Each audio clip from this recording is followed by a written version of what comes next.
प्यारे दोस्तों, अस्सलाम वालेकुम। आप देख रहे हैं इरफानी वर्ल्ड यूट्यूब चैनल और मैं हूं मोहम्मद इरफान, झारखंड। दोस्तों, आज इस वीडियो में एक ऐसी जानकारी, एक ऐसा वाक़या, अल्लाह के वली का एक ऐसा करिश्मा बताने वाले हैं जिसको देखने के बाद, सुनने के बाद यकीनन दोस्तों आपके रोंगटे खड़े हो जाएंगे। दोस्तों, अल्लाह तबारक व तआला ने अपने वलियों को वो ताकत अता किया है, वो सिफत अता किया है जिसको जानकर, जिसको देखकर आम इंसान दंग रह जाता है। दोस्तों, आज एक मुसाफिर जो जंगल में गुम हो जाता है और गुम होने के बाद वो एक अल्लाह के वली के साथ, एक अल्लाह के वली के पास पहुंच जाता है। वो अल्लाह के वली किस हालत में रहते हैं और फिर उस इंसान और अल्लाह के वली के बीच में जो कुछ भी होता है उसको जब आप सुनेंगे दोस्तों तो आप भी हैरान रह जाएंगे। तो दोस्तों, बिल्कुल ही रोंगटे को खड़ा कर देने वाला एक सच्चा वाकया आप लोगों के लिए लेकर आए हैं। अल्लाह के वली की शान लेकर आए हैं। दोस्तों देखें, अल्लाह के वली की हुक्मरानी कहाँ कहाँ तक चलती है, किन किन तक चलती है। दोस्तों, आज इस वीडियो में हम आपको बताने वाले हैं, तो इस वीडियो में लगातार आप बने रहें। साथ ही साथ दोस्तों, वीडियो को आगाज़ करने से पहले आपसे इस अदबन गुजारिश करना चाहेंगे, अगर आप पहली बार मेरे यूट्यूब चैनल इरफानी वर्ल्ड में विजिट कर रहे हैं, इस वीडियो को देख रहे हैं दोस्तों, तो जल्दी से मेरे चैनल को कर लीजिए सब्सक्राइब। साथ ही साथ बेल के बटन को ऑन करें और ऑल नोटिफिकेशन के ऑप्शन को दबा लें ताकि आने वाला हर वीडियो सबसे पहले आप तक पहुंच सके। अगर दोस्तों इस वीडियो को आप मेरे फेसबुक पेज इरफानी वर्ल्ड में देख रहे हैं तो मेरे फेसबुक पेज को लाइक करें, फॉलो करें और आगे शेयर कर दें। दोस्तों चलिए वीडियो का आगाज़ करते हैं। प्यारे दोस्तों, एक वक्त का ये वाक़या बताया जा रहा है जब जिस मुसन्निफ़ ने, जिस लेखक ने इस पूरे वाक़ये को नक़ल किया है, किताबी शक्ल में दिया है, उनके कलम से निकला है जो ये वाक़या। उन्होंने ये बताया कि एक बार का बात है कि वो अपने काफ़िले के साथ कहीं जा रहे थे। जाते वक्त दोस्तों भयंकर घना जंगल का इलाका था और इसी घने जंगल के इलाके से पूरे काफ़िला वाले के साथ ये लेखक भी जा रहे थे, ये राइटर भी जा रहे थे उन लोगों के साथ। दोस्तों, जाते जाते जब काफ़ी दूरी अंदर ये जंगलों में घुस गए और जंगल चूँकि काफ़ी ज़्यादा घनघोर था, अचानक से कुछ ऐसा वाक़या होता है कि जो मुसन्निफ़ है, जो लेखक हैं, वो अपने काफ़िले वाले से अलग हो जाते हैं। दोस्तों, जब ये काफ़िले वाले से अलग हो जाते हैं तो बहुत ही बेचैन हो जाते हैं, चूँकि काफ़ी घनघोर जंगल था और जंगल के दरमियान से पूरे काफ़िले वालों के साथ ही ये लेखक भी जा रहे थे। दोस्तों, जब ये अपने काफ़िले से अलग हुए और इनको जब पता चला कि उनका काफ़िला कहीं आगे निकल गया है तो ये इधर उधर जंगल में हाथ पैर मारने लगे, इधर उधर अपने काफ़िले को ढूंढने लगे, लेकिन काफ़ी मशक्क़त के बावजूद भी वो सही रास्ते में नहीं आ सके, वो अपने काफ़िले से अलग हो गए। बहरकैफ दोस्तों, इसी ढूंढने के दरमियान दोस्तों घने जंगल के अंदर ये प्रवेश कर जाता है और एक जगह पर वो देखता है, वो मुसन्निफ़ जिसने ये पूरे स्टोरी को जिन्होंने लिखा है, वो देखता है कि एक जंगल के बीचों बीच चट्टानों के दरमियान जहाँ पर गुफा वगैरह भी है, वहीं एक बुज़ुर्ग हैं और वो बुज़ुर्ग अल्लाह तबारक व तआला की इबादत कर रहे हैं घनघोर जंगल के अंदर। दोस्तों, उनका लिबास पेड़ों के छाल से बना हुआ था, लेकिन वो अल्लाह वाला बुजुर्ग रब की हम्दो सना उस जंगल के बीच में कर रहा था। दोस्तों, जब ये इंसान उस अल्लाह वाले को देखता है तो ये उस अल्लाह वाले के पास चला जाता है। जाने के बाद दोस्तों बहुत ही अदब के साथ वहाँ जब सलाम करता है तो वो बुज़ुर्ग अपनी आँखों को खोल लेते हैं और आँखों को खोलने के बाद उनसे ये पूछते हैं कि तुम कौन हो और क्यों यहाँ पर आए हो।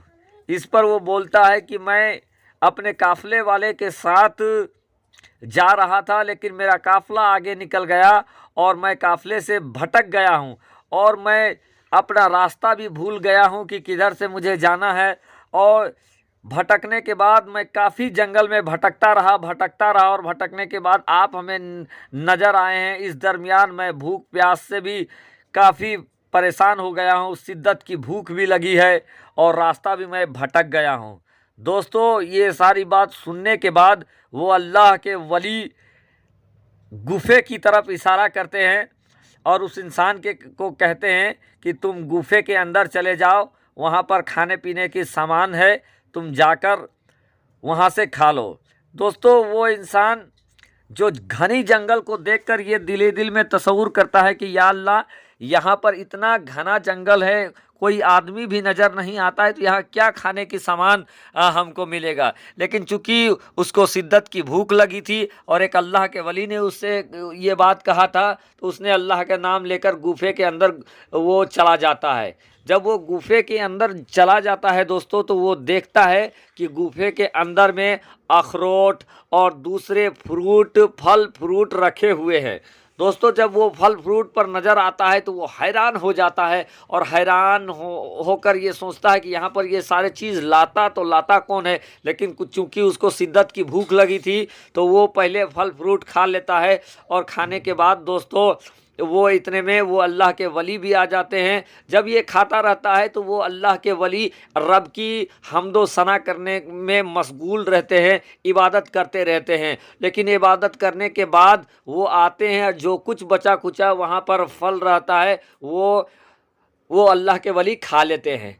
इस पर वो इंसान उनसे ये दरियाफ्त करता है कि बाबा, आप इस घने जंगल में हैं, यहाँ कोई किसी का आना जाना नहीं है, गुजर बसर नहीं है, तो आपको ये खाने वाली चीज़ों को, ये फल को कौन लेकर आता है। दोस्तों, इस पर वो अल्लाह वाले कहते हैं कि थोड़ी देर रुक जाओ, तुमको पता चल जाएगा कि ये फल कौन लेकर आता है।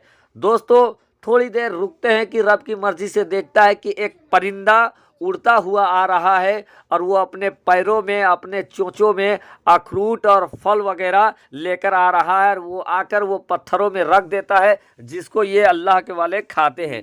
दोस्तों, ये चीज़ देखने के बाद वो इंसान काफ़ी हैरान परेशान हो जाता है। उसके बाद वो इंसान कुछ दिन वहाँ ठहरता है और वही फल से गुजर बसर करता है और इधर वो अल्लाह वाले अपने रब के और राज़ी करने के लिए इबादत के में मशगूल रहते हैं।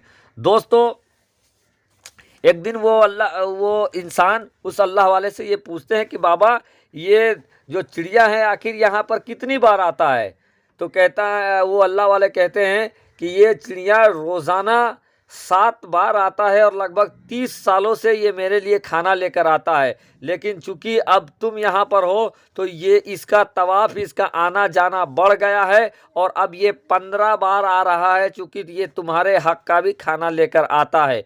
बहरकैफ दोस्तों, वो इंसान कुछ दिन अल्लाह वाले के साथ रहता है। इसमें वो देखता है कि जिन्नातों का हुजूम भी आता है और उस अल्लाह वाले से कुरान की आयतें सीख कर जिन्नात चले जाते हैं।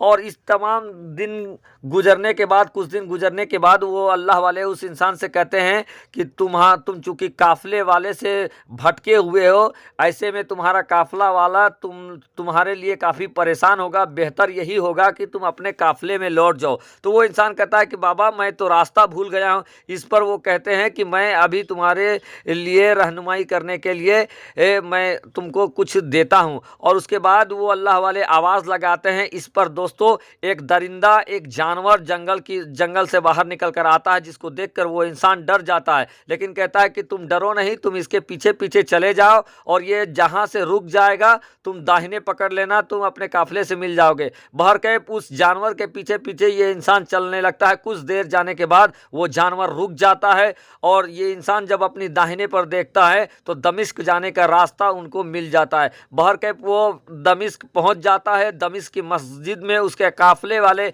मिलते हैं। उसके बाद दोस्तों जब ये इंसान उस अल्लाह वाले से विदा होते लगते हैं तो वो कहते हैं कि तुम हज के लिए जाना और मकाम इब्राहिमी और जमजम के दरमियान तुमको एक अल्लाह वाला मिलेगा, उनसे तुम सलाम कहना और अपने लिए दुआ कराना। बहरकैफ दोस्तों वो इंसान जब पहुंच गया उसके बाद वो लगातार कई बार हज के लिए गया। 8वीं मर्तबा जब वो हज के लिए गया तो वहाँ वो अल्लाह वाले मिला, जिसके बाद में वो उस अल्लाह वाले का सलाम कहते हैं और अपने लिए दुआ करा लेते हैं।